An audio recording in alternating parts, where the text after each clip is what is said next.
இந்தி பேசும் இளைஞர்களை தமிழ்நாட்டு வேலைக்குள் நுழைக்கிறது, அதன் மூலமாக பிஜேபி வளர்த்தலாம் அப்படின்னு ஒரு சூழ்ச்சி செஞ்சுக்கிட்டு இருக்கிறாங்க. அதுக்கு இங்க இருக்கக்கூடிய பழனிசாமி கும்பல் வேண்டுமானால் வேடிக்கை பார்க்கலாம், ஆனால் திமுகவோ தமிழ்நாட்டு மக்களோ அதை வேடிக்கை பார்த்துக்கிட்டு இருக்க மாட்டாங்க என்பது மட்டும் அழுத்த நிறுத்தமாக. கூகுளோட தலைவரா சுந்தர் பிச்சை ஒருத்தர் தமிழ்நாட்டை சேர்ந்தவர்.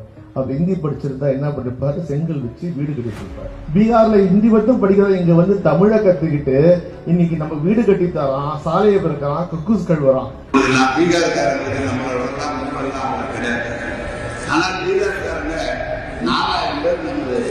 பொருளை வச்சு அவங்க வேலை செய்யறாங்க. அந்த தர்மபுரி சட்டத்தில் என்ன பண்ணாரு, ரைட் எக்ஸாம் வந்து அந்த எக்ஸாம்ல நீ காட்டு ஆரம்பிச்சு நீங்க போன தரிசியா ரயில்வே கேட்க பாருங்க, கூட வெளி மாநிலத்துக்காரங்க எல்லா ரயில்வே கேட்டு இருக்கிறாங்க.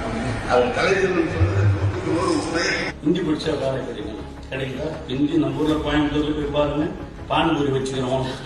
எந்த கடை யாரு எல்லாம் அவர்தான். அவரே கொண்டு வைப்பாராம், அவரே எடுப்பாராம்.